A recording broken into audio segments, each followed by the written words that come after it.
지난 시간 우리는 나사렛에서 이제 배척을 당하시는 예수를 함께 살펴봤습니다. 나사렛은 예수께서 어린 시절 지내셨던 곳입니다. 이 때문에 공생의 시절 이 가장 마음 편하게 사역을 하시고 또 사람들의 환대를 받을 수 있는 그러한 곳이어야 했죠. 그러나 예수는 그곳에서 환대를 받는 것이 아니라 배척을 당하셨습니다. 왜 고향에서 그분이 이 배척을 당하신 것입니까? 그분이 참 선지자이셨기 때문에 그렇습니다. 잘 아시다시피 엘리야하고 이 엘리사는 구약을 대표하는 선지자들입니다. 그들을 빼고는 선지자에 관한 이야기를 다루기 어려울 정도죠. 그만큼 중요한 인물들입니다. 그런데 두 사람이 활동하던 때의 상황이 어떠했습니까? 동족 이스라엘에게 환대를 받으며 사역을 감당했습니까? 그렇지 않았죠. 동족에게 미움을 받았고 그로 인해 그들이 만났던 자들이 사르밧 과부와 이 나아만 장군이었습니다. 그러니까 구약 때부터 하나님이 보내신 선지자들은 고향에서 환대받는 그러한 모습을 보이지 못했던 것입니다. 그런데 그 모습과 같이 예수가 고향에서 환대를 받지 못하고 있습니다. 구약의 선지자, 제사장, 왕은 모두 기름 부음과 관련이 있으며 장차 오실 예수의 사역을 보여줍니다. 첫 아담이 선지자, 제사장, 왕으로 지냈듯이 둘째 아담이신 예수도 동일한 자격을 갖고 오셨습니다. 예수는 첫 아담의 실패를 반복하지 않으시고 이를 회복하기 위해서 오신 분이십니다. 그러면 예수는 여러분 어떤 분이 되시는 겁니까? 참 선지자, 참 제사장, 참 왕이 되는 것이죠. 그러니까 예수는 그 자리에서 회당에서 구약의 성취를 위하여 오신 진짜 선지자가 바로 나다, 그것을 드러내 보이셨던 것입니다. 주로 선지자는 하나님의 말씀을 받아서 대언하는 그러한 역할을 수행했습니다. 쉽게 말해서 하나님의 말씀을 전했다라고 하는 것입니다. 그래서 예수가 나사렛 회당에 들어가서 하신 일이 무엇이었습니까? 말씀을 전하신 것이었죠. 그곳에서 그분은 주의 은혜의 해를 선포하셨습니다. 희년을 선포하신 겁니다. 안식일, 안식년, 희년은 전부 같은 내용을 담고 있다, 그렇게 말씀을 드렸습니다.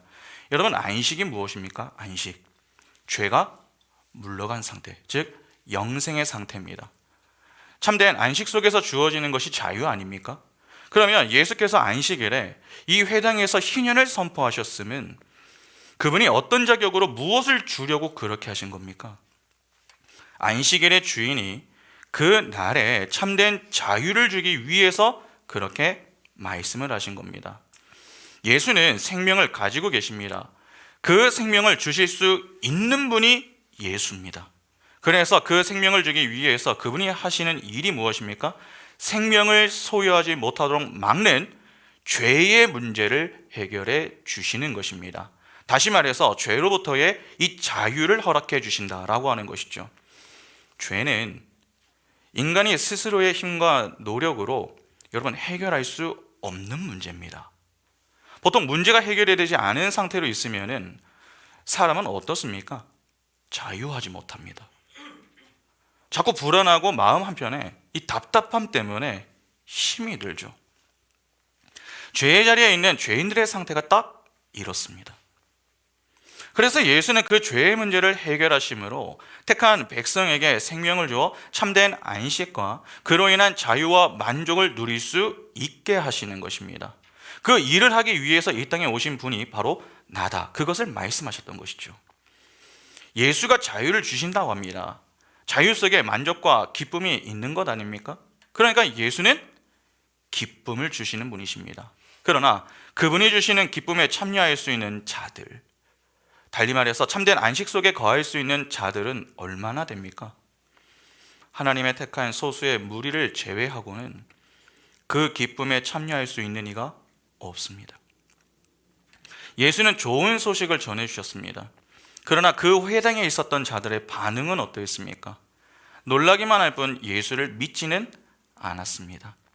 오히려 예수께서 그런 그들의 아둔함과 이 미련함을 책망하시는 일에 불쾌감을 드러내며 예수를 죽이고자 했죠. 왜 기쁨의 좋은 소식이 전해지고 있는데 예수를 믿지 않는 것입니까? 그들이 예수를 안다고 생각했기 때문입니다. 여러분, 예수를 믿는 것은 혈통으로 믿을 수 있는 것이 아니죠. 하나님의 은혜로 믿을 수 있는 것입니다. 그래서 요한복음 1장 12절과 13절은 이렇게 말씀합니다. 영접하는 자, 곧 그 이름을 믿는 자들에게는 하나님의 자녀가 되는 권세를 주셨으니 이는 혈통으로나 육종으로나 사람의 뜻으로 나지 아니하고 오직 하나님께로부터 난 자들이니라. 하나님은 하나님의 택한 백성을 구원하시는 것이지 모든 자를 다 구원하시는 것은 아닙니다. 유대인이라고 해서 구원하시는 것도 아니고 이방인이라고 해서 구원해서 제외시키는 것도 아닙니다. 하나님은 그분의 택한 백성이라면 유대인이든 이방인이든 상관없이 모두 구원하십니다. 그렇게 구원을 받는 자들의 특징은요, 동일합니다. 그들은 하나님을 믿습니다. 다시 말해서 예수를 영접한다 하는 것입니다. 그러나 그렇지 않은 자들은 예수를 믿지 않고 대적합니다. 고향 사람들은 예수를 믿지 않았습니다. 이 다른 지역 사람들보다 더 예수를 극진하게 모셨던 것이 아니라 예수를 대적하며 그를 죽이고자 했습니다. 하나님은 바로 그러한 자들을 인정치 않으신다는 것이죠. 그래서 자신을 죽이려는 고향 사람들 앞에서 예수가 어떻게 하셨습니까? 그들 사이로 지나가셨습니다. 예수는 그렇게 고향에서 죽을 고비를 한 차례 넘기십니다. 그런데 예수는 그 사건 이후에 또다시 이 회당에 찾아가서 말씀을 전하십니다. 보통 사람은 죽을 위기에 놓였다가 좀 풀려나게 되면 어떻게 합니까? 좀 조심합니다. 몸을 사리는 것이죠. 그러면 예수도 잠시 좀 조용히 계실 수 있는 것 아닙니까? 사람들에게 곧바로 나타나시는 것이 아니라 좀 조용히 지낼 만한 곳을 좀 찾아서 그곳에서 사역을 좀 조용히 하실 수도 있는 것 아니냐는 것입니다. 그러나 예수는 가버나움 동네로 내려와서 또 일을 하셨습니다. 가버나움에 있는 회당에 들어가서 그분은 다시 말씀을 가르치십니다. 그런데 그 날도요, 안식일입니다. 31절을 보시면은 갈릴리의 가버나움 동네에 내려오사 안식일에 가르치시매. 여기 안식일에 가르치시매라고 하는 어구가 나옵니다. 이를 원문으로 보면은 가르치셨다라고 하는 이 헬라어 동사는요, 미완료로 쓰였습니다. 미완료. 그러니까 계속 가르치셨다는 것이죠. 이는 안식일에 온종일 가르쳤다, 그러한 표현이 될 수도 있는 것이지만 안식일 때마다 가르치셨다, 그렇게도 표현할 수 있습니다. 여러분, 전후 상황을 좀 두고서 봤을 때는 전자보다는 후자의 의미로 보는 게 좀 더 적절합니다. 누가복음 4장 16절과 누가복음 6장 6절 한번 보겠습니다. 누가복음 4장 16절에 예수께서 그 자라신 곳 나사렛에 이르사 안식일에 늘 하시던 대로 회당에 들어가서 성경을 읽으려고 서심해. 누가복음 6장 6절에 또 다른 안식일에 예수께서 회당에 들어가서 가르치실세 거기 오른손 마른 사람이 있는지라. 오늘 본문을 여러분 전후로 보면은 예수는 늘 회당에서 말씀을 가르치시죠. 그런데 그 날이 전부 언제입니까? 안식일입니다. 안식일이면 예수는 항상 회당에 들어가 말씀을 가르치셨습니다. 그러니까 31절에 안식일에 가르치셨다라고 하는 이 어구의 의미도 안식일 때마다 가르치셨다, 그렇게 보는 것이 더 적절한 것입니다. 그러면 여러분 좀 궁금함이 생기죠. 왜 이렇게 안식일을 고집하시는 겁니까? 생각해 보시기 바랍니다. 예수께서 말씀을 전하실 때마다 좀 문제가 생겨났습니다. 그런데 그 날이 또 안식일입니다. 왜 굳이 사람들과의 마찰과 갈등을 일으키시며 죽을 고비를 넘어가면서까지 이렇게 안식일에 회당에 들어가 복음을 전하고 또 복음을 전하시는 것입니까? 하나님의 뜻을 이루기 위해서입니다. 여러분, 성자 예수가 이 땅에 오신 이유는 무엇 때문입니까? 성부 하나님의 영광을 위해서입니다. 아버지를 위해서 아들이 움직이는 것입니다. 그래서 그분의 인생은 전부 하나님의 영광과 관련이 있습니다. 복음과 무관한 것은요, 하나도 없습니다. 성육신부터 십자가의 죽음과 부활 그리고 승천까지 모두 하나님의 영광으로 가득 차 있습니다. 그러면 한번 생각해 보시기 바랍니다.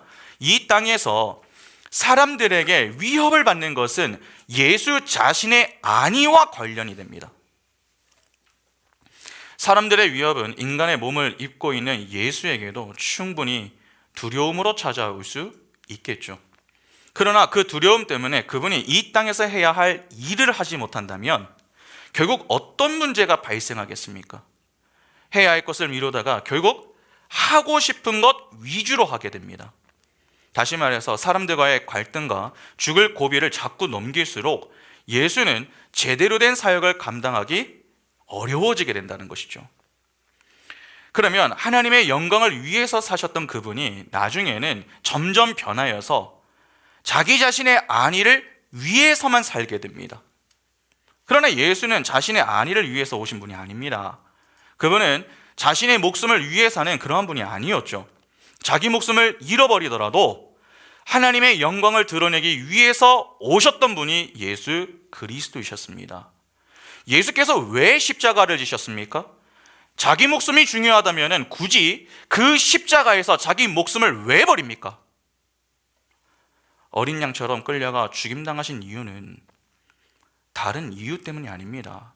그것이 하나님의 뜻을 이루는 일이요, 하나님께 영광을 돌리는 일이었기 때문에 기꺼이 십자가를 지셨던 것입니다. 그러니까 그분에게 중요했던 것은 죽을 고비를 넘길 수 있느냐의 여부가 아니었습니다. 하나님의 뜻을 이룰 수 있느냐의 여부였습니다. 어떠십니까? 오늘 우리는 과연 무엇을 더 중요하게 여기며 살아가고 있습니까? 머리는 하나님의 뜻이다, 그렇게 여기지만 우리의 삶은 내 목숨, 내 안위를 더 중시하고 있지는 않습니까? 아마 어떤 분들은 이러한 이야기를 들을 때마다 에이 목사님, 어떻게 우리가 예수와 같을 수가 있겠습니까? 그건 예수니까 가능한 거죠. 우리에게는 불가능합니다. 그렇게 생각하는 분들이 계실지 모르겠습니다. 그러나 정말 그렇습니까? 여러분, 예수는 신성을 가지고 계시지만 또한 완전한 인성을 가지고 계신 분이심을 잊으시면 안 됩니다. 그분은 인간의 몸을 입고 오신 분이십니다. 이는 인간이 갖고 있는 것을 동등하게 취하신 것이죠. 인간의 유한함과 한계성을 그대로 가지고 계신다 하는 것입니다. 그러니까 예수에게도 사람들의 위협은요, 두렵고 힘든 일이지 이 그분에게는 예외적인 일로 여기시면 안 됩니다. 예수께도 고통과 괴로움을 수반한 쉽지 않은 시간들입니다. 그러나 그분이 그럼에도 불구하고 또다시 회당에 찾아가 말씀을 가르치신 이유가 무엇 때문입니까? 두려움이 다 깨끗하게 사라졌기 때문이 아니라 그 두려움보다 하나님의 말씀이 주는 위로와 힘이 더 컸기 때문입니다. 하나님의 말씀은 우리를 두려움의 자리에서 건져내는 힘이 있습니다. 여호수아를 한번 생각해 보시기 바랍니다. 여러분, 모세가 죽고 난 이후에 그가 곧바로 요단강을 건넜습니까? 아닙니다. 노년의 나이임에도 불구하고 그는 두려워서 주저했습니다. 그런데 그렇게 두려움 때문에 가만히 있는 그를 일으켜 세워 걸어가게 하신 분이 누굽니까? 하나님입니다. 하나님이 말씀으로 그를 찾아와서 위로하시며 말씀으로 힘을 주시죠. 여호수아 1장 1절부터 9절 보시면, 여호와의 종 모세가 죽은 후에 여호와께서 모세의 수정자 눈의 아들 여호수아에게 말씀하여 이르시되, 내 종 모세가 죽었으니 이제 너는 이 모든 백성과 더불어 일어나 이 요단을 건너 내가 그들 곧 이스라엘 자손에게 주는 그 땅으로 가라. 내가 모세에게 말한 바와 같이 너희 발바닥으로 밟는 곳은 모두 내가 너희에게 주었노니 곧 광야와 이 레바논에서부터 큰 강 곧 유브라데 강까지 헷 족속의 온 땅과 또 해지는 쪽 대해까지 너희의 영토가 되리라. 내 평생에 너를 능히 대적할 자가 없으리니 내가 모세와 함께 있었던 것 같이 너와 함께 있을 것임이니라. 내가 너를 떠나지 아니하며 버리지 아니하리니 강하고 담대하라. 너는 내가 그들의 조상에게 맹세하여 그들에게 주리라 한 땅을 이 백성에게 차지하게 하리라. 오직 강하고 극히 담대하여 나의 종 모세가 내게 명령한 그 율법을 다 지켜 행하고 우로나 좌로나 치우치지 말라. 그리하면 어디로 가든지 형통하리니 이 율법책을 내 입에서 떠나지 말게 하며 주야로 그것을 묵상하여 그 안에 기록된 대로 다 지켜 행하라. 그리하면 내 길이 평탄하게 될 것이며 내가 형통하리라. 내가 내게 명령한 것이 아니냐? 강하고 담대하라. 두려워하지 말며 놀라지 말라. 내가 어디로 가든지 내 하나님 여호와가 너와 함께 하느니라 하시니라. 하나님이 말씀으로 찾아와 이미 전해주셨던 그 말씀들을 다시 한번 상기시키시며 그를 위로하셨습니다. 그러자 그 말씀이 떨어진 이후에 그가 어떻게 합니까? 여호수아 1장 10절에 이에 여호수아가 그 백성의 관리들에게 명령하여 이르되, 그의 손과 발을 움직이기 시작합니다. 그렇게 떨던 그가 마음을 잡고 움직이게 된 이유가 무엇 때문입니까? 두렵지 않아서가 아닙니다. 두려운 마음이 여전히 남아 있습니다. 그러나 그 두려움보다 하나님이 주시는 말씀이 더 크게 다가오니까 그의 손과 발이 움직였던 것입니다. 하나님의 말씀에 순종하는 것은 내 의지로 하는 것이 아닙니다. 하나님의 은혜로 하는 것입니다. 여호수아란 이 히브리어 단어가 여러분 호세아가 되고 헬라어로 바꾸면 예수가 되죠. 그러면 그러한 죽을 고비를 만나 두려움이 찾아올 때마다 예수는 무엇으로 그 두려움을 극복하신 것입니까? 말씀의 능력으로 극복하신 겁니다. 그 말씀의 능력을 잃지 않기 위해서 그분의 인생에 늘 함께 하셨던 분이 누굽니까? 성령입니다. 그래서 갈릴리에서 복음을 전하시는 그 기사 앞에 먼저 강조했었던 내용이 무엇이죠? 누가복음 4장 14절에 예수께서 성령의 능력으로 갈릴리에 돌아가시니 그 소문이 사방에 퍼졌고, 성령의 능력입니다. 이렇게 예수는 그분의 힘을 의지하기보다 성령의 능력, 즉 하나님의 은혜를 힘입어 말씀으로 위로를 받았고 용기를 얻어 하나님이 주신 사명들을 마지막까지 감당할 수 있었던 것입니다. 그러면 오늘 우리는 어떠해야 하는 것입니까? 우리도 그러해야 하는 것입니다. 예수는 교회의 맏형입니다. 맏형. 예수가 교회를 낳고 교회가 예수를 낳습니다. 우리는 작은 예수 아닙니까? 우리 역시도 하나님의 영광을 위해 사는 자들입니다. 그러면 우리가 그 사명을 잘 감당하기 위해서는 어떻게 해야 하는 것입니까? 우리 인생에 닥쳐오는 수많은 두려움의 문제들을 무엇으로 극복을 해야 하느냐는 것이죠. 하나님의 말씀으로 극복을 해야 됩니다. 왜 제가 자꾸 말씀과 기도를 강조한 줄 아십니까? 말씀과 기도는요, 은혜의 방편입니다. 그 자리에서만 우리는 하나님이 주시는 은혜를 받을 수 있고 그 은혜를 받아야만 우리가 움직일 힘을 얻을 수 있는 것입니다. 그래서 자꾸 제가 기본, 그 기본을 강조하는 것입니다. 그 은혜 없이 우리가 할 수 있는 것은 아무것도 없습니다. 그러니까 우리는 부지런히 기도를 해야 됩니다. 어떤 일을 하기 이전에 하나님과의 관계가 안녕한지 그것을 먼저 확인해야 됩니다. 말씀과 기도 없이는 종교적인, 여러분 기도 없이도 말씀 없이도 종교적인 일을 얼마든지 할 수 있습니다. 주일에만 열심히 하고 주중에는 아무것도 하지 않는 사람들이 주변에 얼마나 많습니까? 그러나 정말 주일 한 번으로 우리의 신앙이 온전해질 수 있습니까? 절대 그렇지 않습니다. 만일 그렇게 주장하는 사람이 있다면 죄송하지만 그분은 거의 100% 가짜입니다. 우리는 교회에서만 예배자로 사는 이들이 아니라 세상에서도 예배자로 살아야 하는 자들입니다. 어디서든 예배자로 살아야 하는 자들이 어떻게 매일 말씀을 가까이 안 하고 기도하지 않을 수 있습니까? 말씀과 기도를 통해서만 하나님의 은혜를 받을 수 있는데 그 은혜 없이 무슨 찬양을 합니까? 그러한 기본이 전혀 안 되는데 어떻게 하나님의 일을 하고 이웃을 어떻게 섬길 수 있느냐는 것입니다. 하나님의 일은 의지나 마음 그리고 경험으로 하는 것이 아닙니다. 믿음으로 하는 것입니다. 하나님과의 관계가 바르게 서지 않았다면, 아니 섬기다가 그 관계가 깨어진 것을 내가 확인을 했다면 겸손히 맡고 있던 것들을 좀 다 내려놓고 예배자의 자리에서 예배를 회복해야 합니다. 여러분 그것은요 부끄러운 것이 아닙니다. 오히려 하나님이 더 기뻐하시는 모습입니다. 그렇게 내 힘을 의지하지 않고 성령의 충만함 속에서 하나님의 은혜를 힘입어 성령의 인도에 따라 하나님의 뜻을 추구하는 자리로 향하는 것을 하나님이 더 기뻐하십니다. 우리는 다 그리로 향할 자들입니다. 우리의 때에 하나님이 일하시는 것이 아닙니다. 하나님의 때에 하나님이 알아서 일하십니다. 그러니까 우리는 우리의 때에 자꾸 하나님을 끼워 맞추려고 할 것이 아니라 우리가 그 하나님의 때까지 잠잠히 인내하는 법을 배워야 하는 것입니다. 그 부분을 놓치시면 안 됩니다. 그런데 예수께서 가버나움 회당에서 말씀을 가르치셨다라고 하는 이 내용에서 우리가 또 하나 주목해야 할 것이 있습니다. 바로 가르치셨다라고 하는 말입니다. 보통 가르치다, 선포하다 이렇게 번역이 된 헬라어 단어는 크게 두 가지가 있습니다.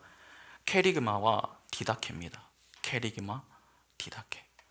두 용어가 좀 교차적으로 사용이 되지만 의미가 조금 다릅니다.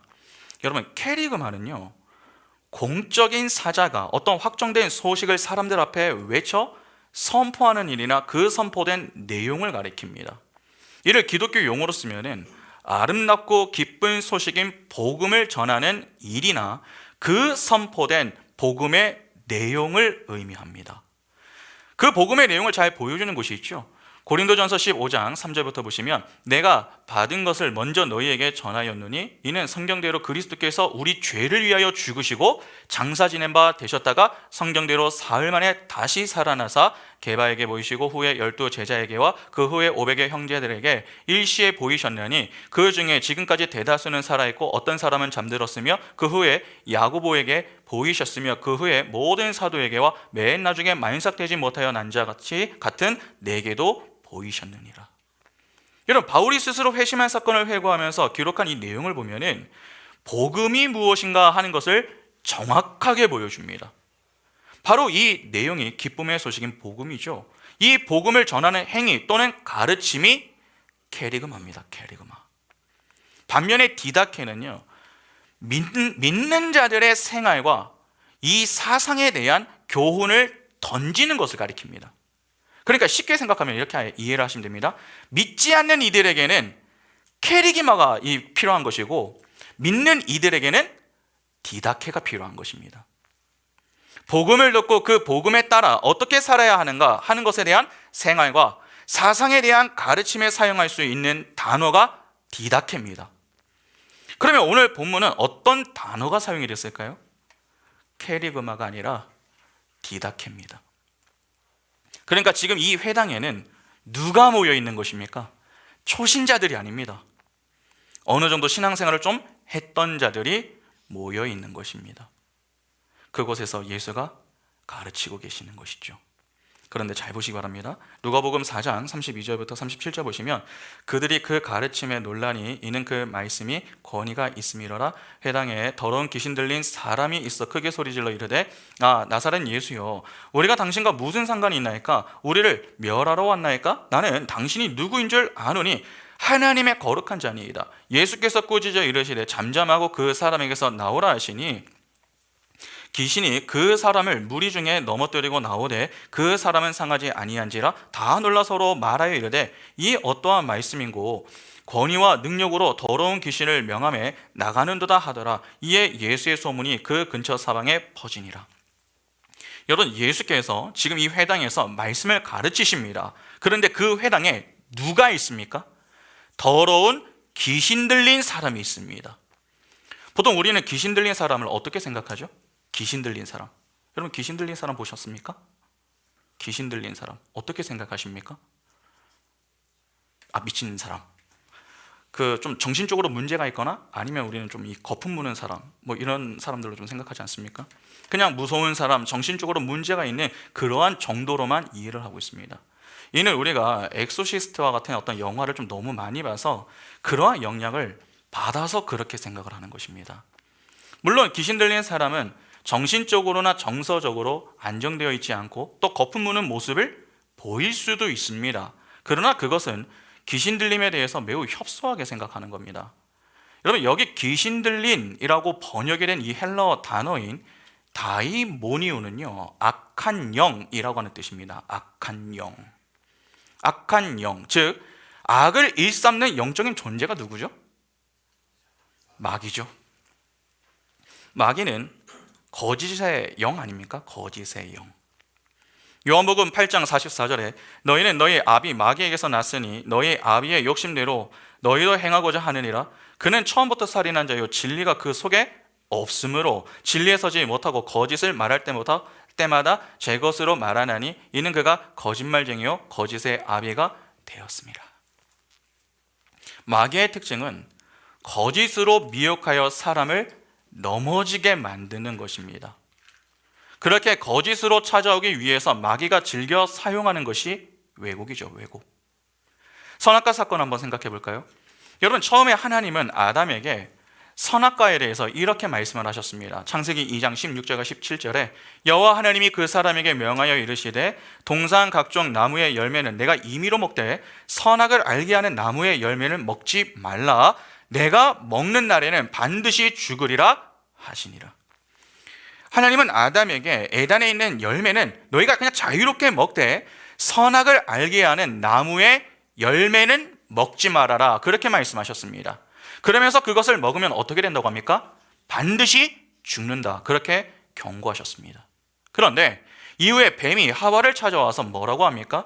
창세기 3장 1절부터 5절 보시면 그런데 뱀은 여호와 하나님이 지으신 들 짐승 중에 가장 강교하니라. 뱀이 여자에게 물어 이르되 하나님이 참으로 너희에게 동산 모든 나무의 열매를 먹지 말라 하시더냐.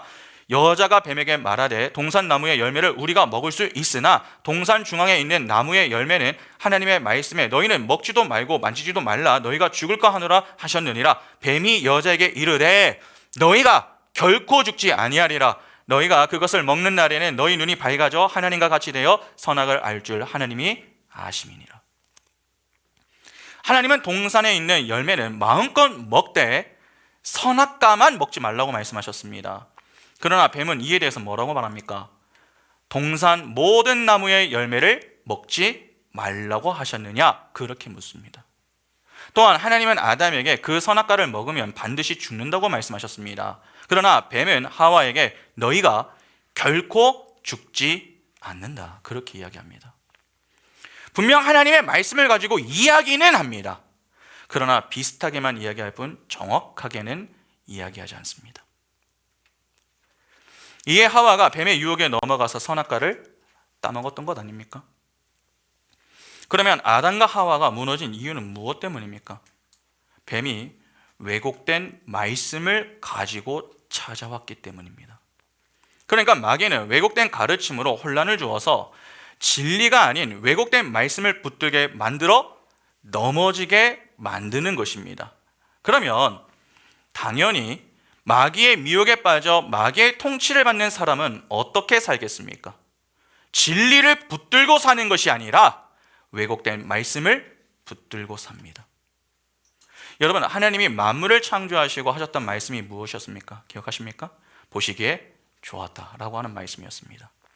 이는 오염되지 않은 깨끗한 상태를 가리킵니다. 성경은 그러한 상태를 선한 상태라고 이야기를 하죠. 그러나 선악과 사건으로 그 상태가 깨졌습니다. 그러면 선악과 사건 이후에 하나님의 눈에는 그 모습이 어떻게 보이겠습니까? 보시기에 좋은 모습이 아니라 좋지 않은 모습으로 보입니다. 죄의 자리에서 생겨나는 것이 무엇입니까? 악입니다. 선과 대척점에 있는 그 개념이 악 아닙니까? 악한 상태는 거룩하신 하나님 편에서는 좋게 보일 수가 없습니다. 이는 하나님이 보시기에 깨끗하게 보였던 상태를 망가뜨려 놓은 것이죠. 다시 말해서 더럽혔다는 것입니다. 그래서 죄인들이 전부 어떤 옷을 입게 됩니까? 죄로 물든 더러운 옷을 입게 되는 것입니다. 아담과 하와는 선악과 사건 이후에 벌거벗음을 수치로 여겼습니다. 그때부터 이 벗음이 정죄의 요소가 되죠. 그래서 그들이 그 문제를 해결하고자 시도를 많이 했습니다. 그것이 일단은 무화과나무 잎으로 만든 치마로 나타나는 것이죠. 그러나 무화과나무 잎으로 만든 치마는 잠깐의 문제 해결은 해줘도 영원한 해결책이 되지는 못합니다. 왜냐하면 시간이 지남에 따라 무화과나무 잎은 메말라 버리기 때문이죠. 나무에서 떨어진 잎은 결국 생명을 상실합니다. 당장 살아있는 것처럼 보여도 결국은 죽는 것이죠. 그것이 바로 죄인의 모습 아닙니까? 그러니까 인간은 유한한 것으로 그들의 문제를 해결해 보려고 했으나 전부 실패하게 됨을 선악과 사건을 통해서 충분히 확인할 수 있는 것입니다.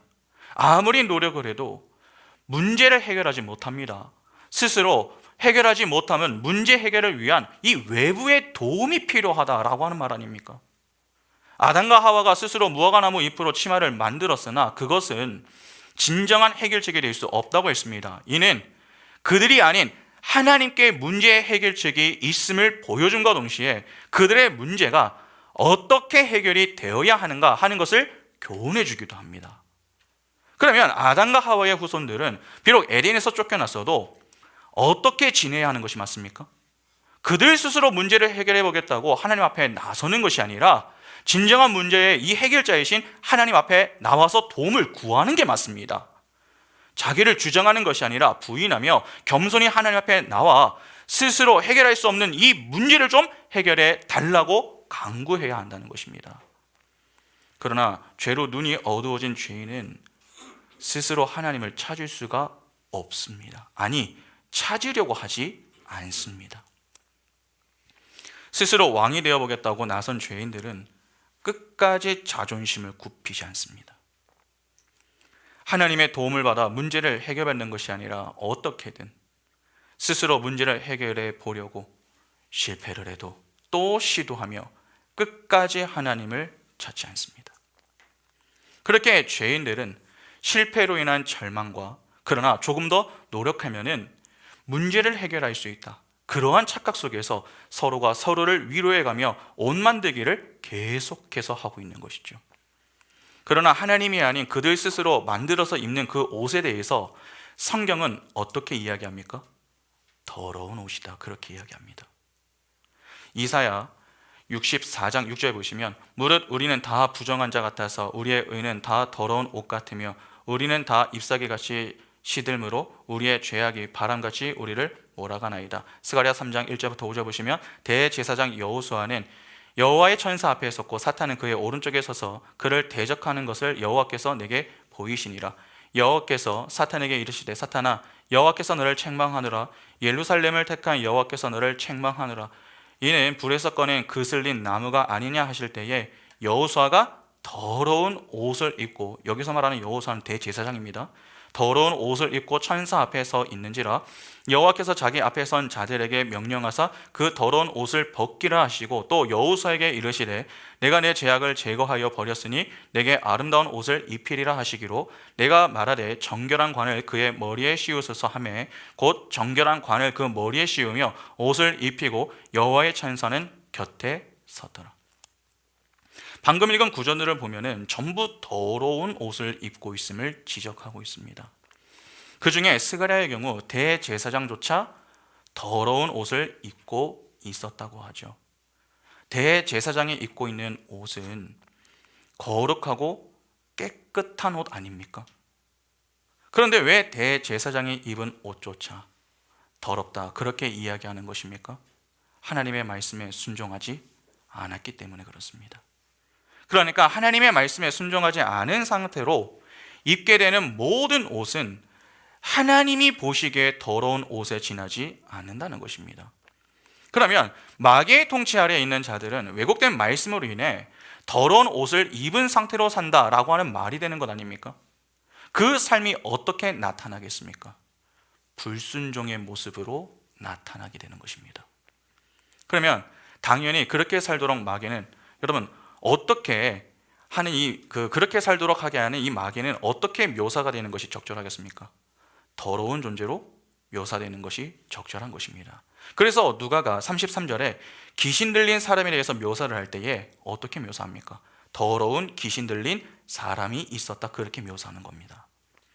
이는 그냥 거품을 무는 사람이 있었다, 그런 말이 아니라 하나님의 말씀에 순종하지 않는 자, 즉 왜곡된 말씀을 붙들며 사는 자가 있었음을 의미하는 말입니다.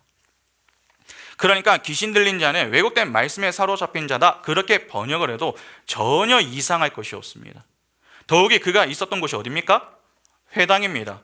회당에서 예수께서 하셨던 것이 복음을 전하시고 말씀을 가르치셨던 것 아닙니까? 누가복음 4장 16절부터 19절 보시면 예수께서 그 자라나신 곳 나사렛에 이르사 안식일에 늘 하시던 대로 회당에 들어가서 성경을 읽으려고 서심해 선지자 이사야의 글을 들이거늘 책을 펴서 이렇게 기록된 데를 찾으시니 곧 주의 성령이 내게 임하셨으니 이는 가난한 자에게 복음을 전하게 하시려고 내게 기름을 부으시고 나를 보내서 포로된 자에게 자유를 눈먼 자에게 다시 보게 함을 전파하며 눌린 자를 자유롭게 하고 주의 은혜의 해를 전파하게 하려 하심이라 하였더라. 여러분, 예수는요 나사렛 회당에서 이사야 61장의 말씀을 가지고 복음을 선포하셨습니다. 그리고 오늘 보면 31절에서 그분은 가버나움에 있는 그 회당에서 복음을 들은 자들이 어떻게 살아야 하는가 하는 것에 대해 말씀을 가르치셨습니다. 그 자리에 더러운 귀신 들린 자가 있었던 것이죠. 레마를 담고 있는 로고스이신 예수가 진리를 전하고 있습니다. 그러면 그 회당에 있는 더러운 귀신 들린 자의 정체는 무엇이겠습니까?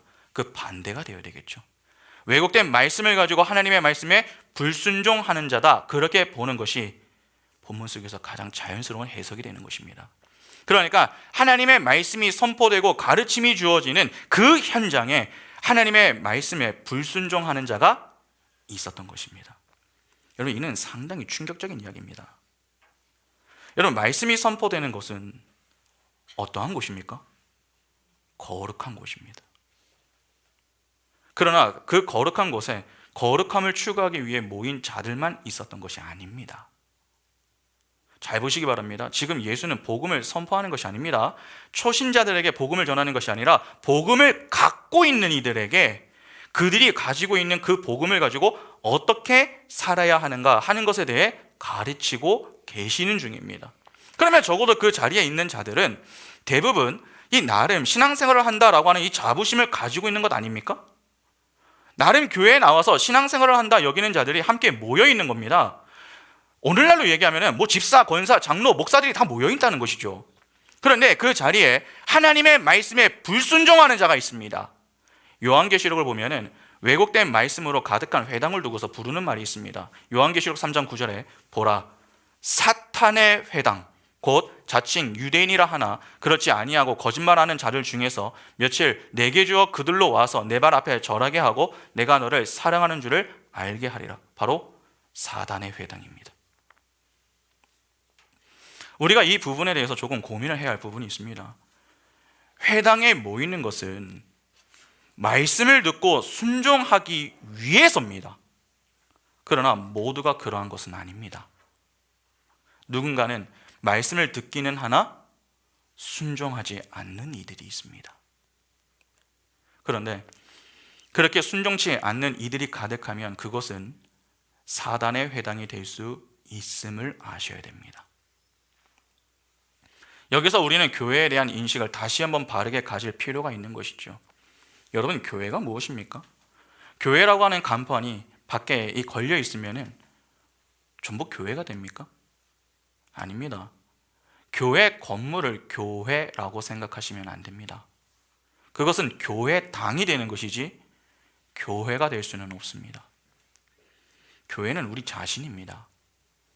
하나님은 우리 자신을 가리켜 교회라고 말씀을 하시는 것이지 교회 건물을 두고서 교회라고 말씀하시는 것은 아닙니다.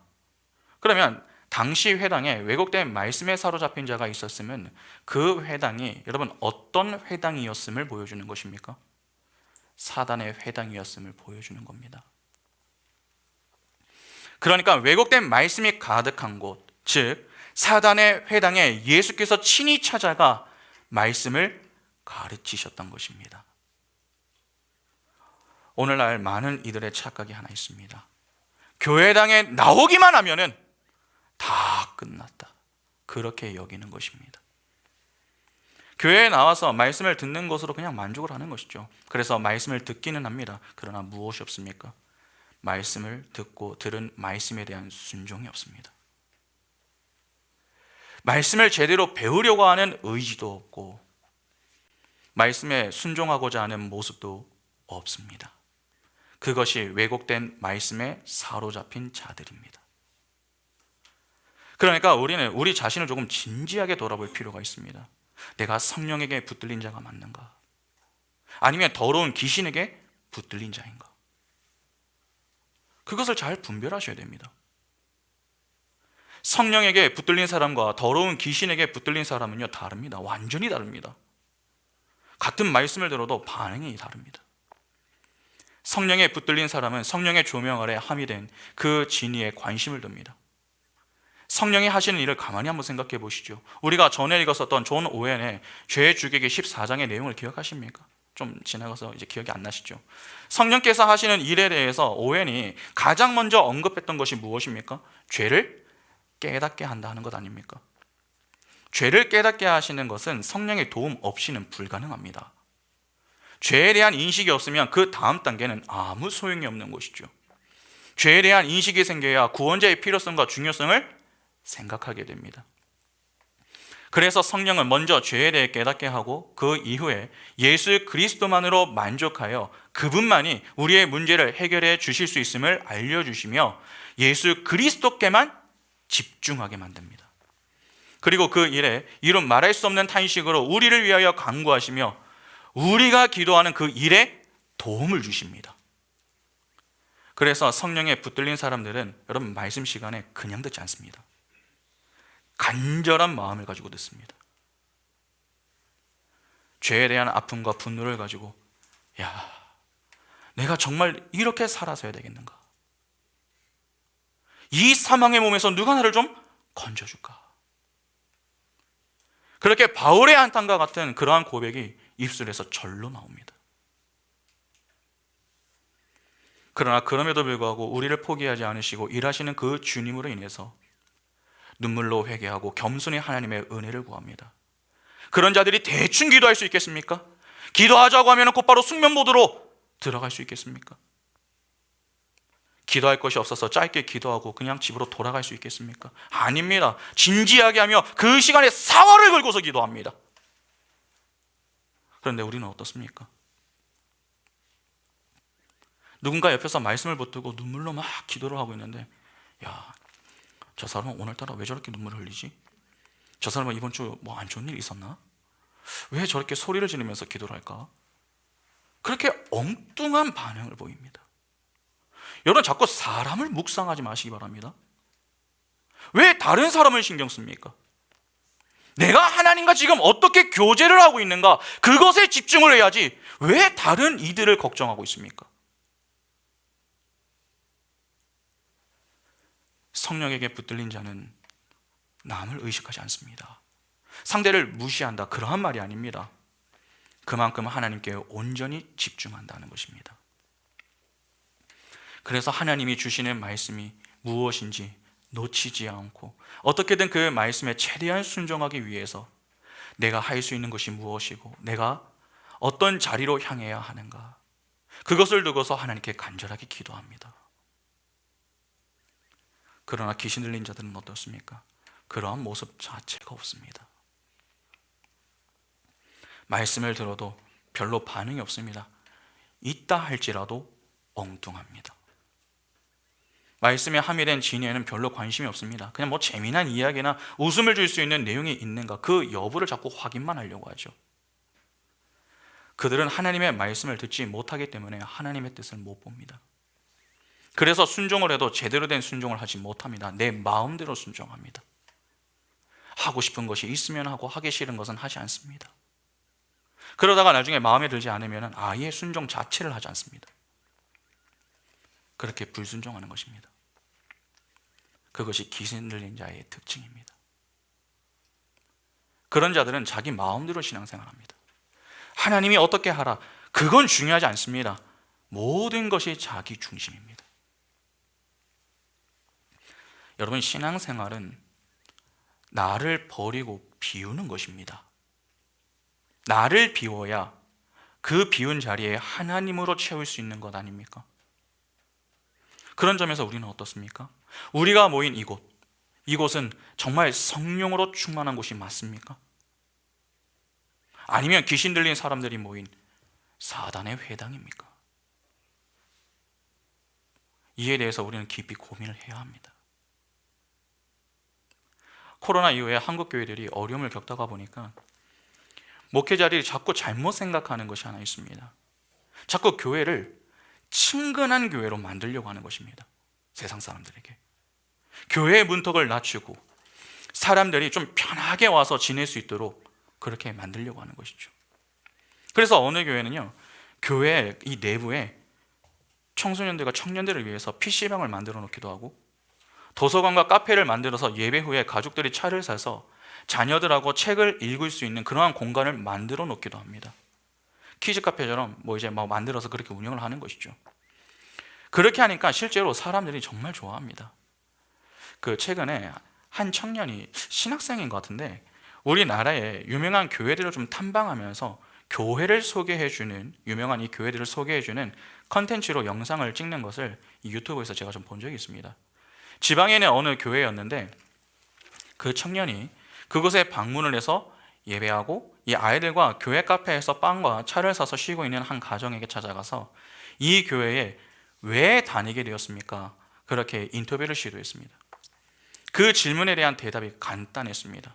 그냥 애들하고 편하게 다닐 수 있어서 여기에 다닙니다 하는 것이었습니다. 교회도 크고 아이들과 예배 후에 편하게 앉아서 쉴 공간이 있어서 좋아서 이곳에 등록했다 하는 것이었습니다. 그래서 그분에게 이 교회에서 어떻게 신앙생활을 하시느냐 그렇게 물어보니까 예배하고 점심 먹고 그냥 애들하고 여기서 쉬다가 집에 간다 하는 게 전부였습니다. 형 어떠십니까? 부러우십니까? 우리 다 같이 대형교회 갈까요? 여러분, 교회는요 편하려고 다니는 곳이 아닙니다. 교회는 하나님의 바른 말씀을 배우고 그 배움을 통해 내 신앙의 성숙과 성장을 이루어 은혜의 감격을 나누며 함께 기도하고 찬양하기 위해서 모이는 곳입니다. 그런데 요즘 점점 편리를 추구하기만 하고 배우려고 하는 자세가 없습니다. 그래서 어떤 현상이 생겨난 줄 아십니까? 교회들도 빈익빈 부익부 현상이 생겨나고 있습니다. 대형 교회는 점점 사람들이 더 늘어나고 있습니다. 반대로 작은 교회는 점점 어려워져서 지속적으로 교회 문을 닫는 교회들이 늘고 있습니다. 이에 적지 않은 목회자들이 대형 교회를 부러워하죠. 그러나 교회 사이즈가 커지는 것이 여러분 중요한 게 아닙니다. 하나님은 그 어디에서도 교회의 크기를 키워라, 그것이 곧 부흥이다, 그렇게 말씀하신 적이 없습니다. 오히려 이렇게 말씀하셨죠. 마태복음 18장 20절에 두세 사람이 내 이름으로 모인 곳에는 나도 그들 중에 있느니라. 몇 명이 모이느냐가 중요한 것이 아니라 그곳에 누가 모이느냐가 중요한 것입니다. 아무리 많이 모여 있어도 귀신 들린 자들만 모이면은 여러분 그것은 천국이 될 수 없습니다. 오히려 사단의 회당, 지옥이 됩니다. 자기를 주장하는 자들만 모인 곳이 어떻게 천국이 될 수 있습니까? 하나님의 말씀에 순종한다고 하면서 자기의 의를 드러내는 자, 남을 헛뜯는 자,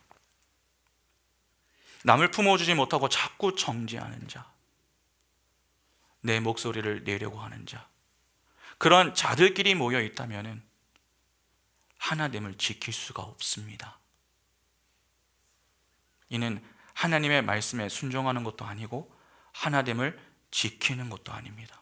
오히려 그런 공동체는 사람이 모이면 모일수록 더 큰 상처와 아픔만 가득하게 된다라고 하는 사실을 아셔야 됩니다. 그런데 참으로 감사한 것이 무엇인 줄 아십니까? 예수께서 바로 그 사단의 회당인 가버나움 회당에 직접 찾아가셨다라고 하는 사실입니다. 그들이 잘해가지고 가신 게 아닙니다. 은혜로 찾아가신 겁니다. 그분이 가셔서 무엇을 하셨습니까? 말씀을 가르치셨습니다. 그런데 성경은 그분의 가르침에 대해서 뭐라고 합니까? 32절에 그들이 그 가르침의 논란이 이는 그 말씀이 권위가 있음이로라. 그 말씀이 권위가 있었다라고 합니다. 진짜가 가면은 가짜는요 폭로를 당합니다. 그런데 가짜는 폭로당하는 것을 매우 싫어하죠. 더욱이 마귀는 영적인 존재입니다. 그 영적인 존재가 예수를 못 알아보겠습니까? 단번에 알아봅니다. 그래서 예수를 가리켜 예수를 보고서 뭐라고 합니까? 나는 당신이 누구 줄 압니다. 마귀는 그 스스로 예수를 이길 수 없음을 알고 있었습니다. 이후 예수의 모습을 다시 한번 보시기 바랍니다. 35절부터 보시면 예수께서 꾸짖어 이르시되 잠잠하고 그 사람에게서 나오라 하시니 귀신이 그 사람을 무리 중에 넘어뜨리고 나오되 그 사람은 상하지 아니한지라 다 놀라 서로 말하여 이르되 이 어떠한 말씀인고 권위와 능력으로 더러운 귀신을 명함에 나가는도다 하더라. 이에 예수의 소문이 그 근처 사방에 퍼지니라. 예수께서 꾸짖어 그 사람에게서 나와라 그렇게 말씀을 하시자 귀신이 그대로 나왔습니다.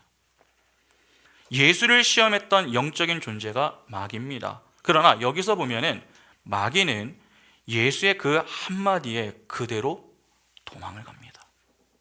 그러니까 마귀는 예수의 상대가 되지 않음을 정확하게 알 수 있는 것이죠. 그러면 오늘 본문을 통해 주고자 하는 교훈이 도대체 무엇입니까?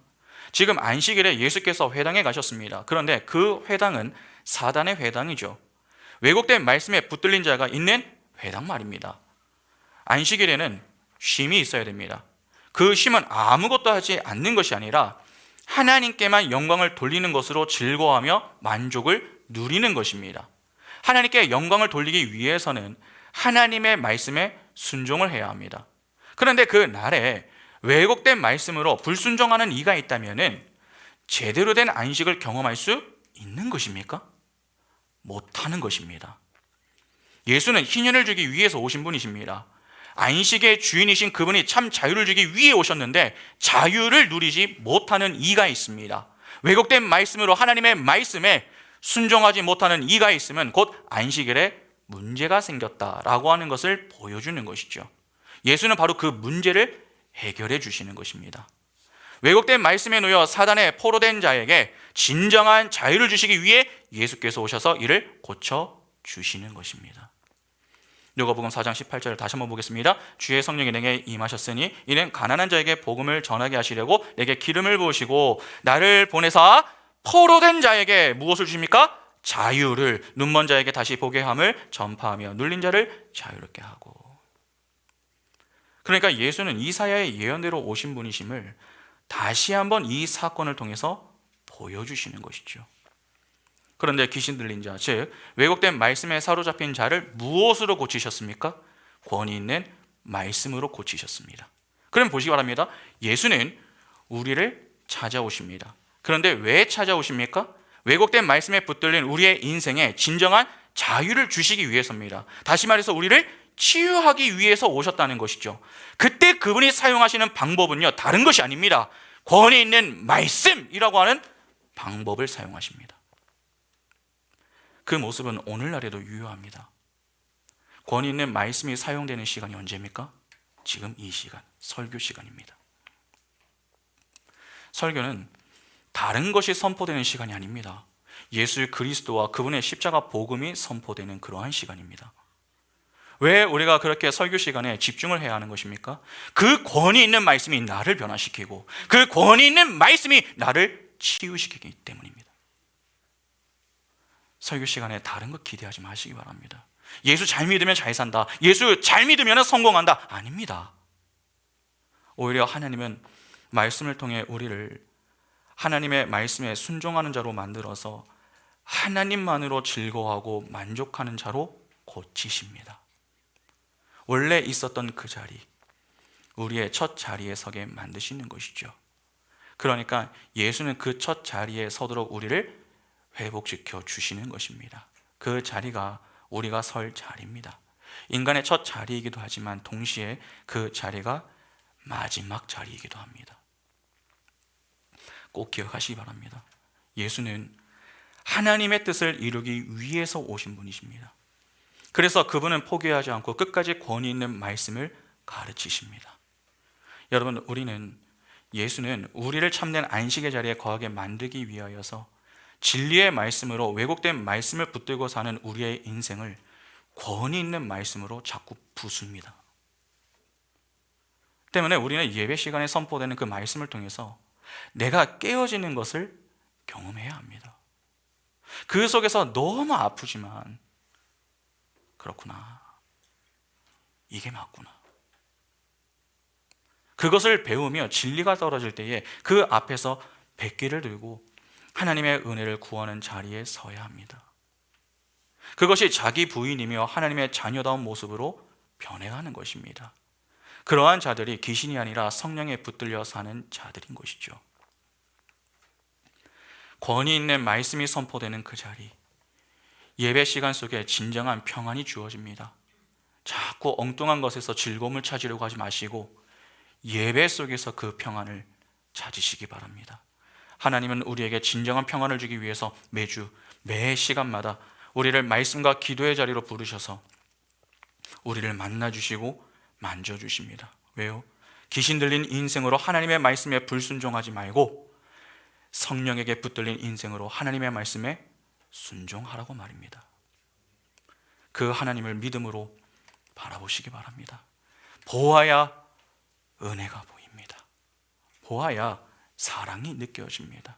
그래야 그 은혜에 감사하며 내게 주신 은혜가 어떤 은혜인지 알고 찬양을 해도 힘있게 찬양하고 기도를 해도 뜨겁게 기도하며 내 신앙생활이 즐거울 수 있는 것입니다.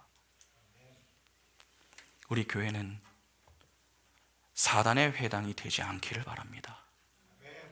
진정 성령으로 충만한 교회로 하나님께 영광을 돌리는 교회, 성령이 하나 되게 하신 것을 힘써 지키는 생명 가득한 교회, 말씀과 기도의 불이 꺼지지 않는 복된 교회가 될 수 있기를 간절히 소망합니다. 함께 찬양하겠습니다.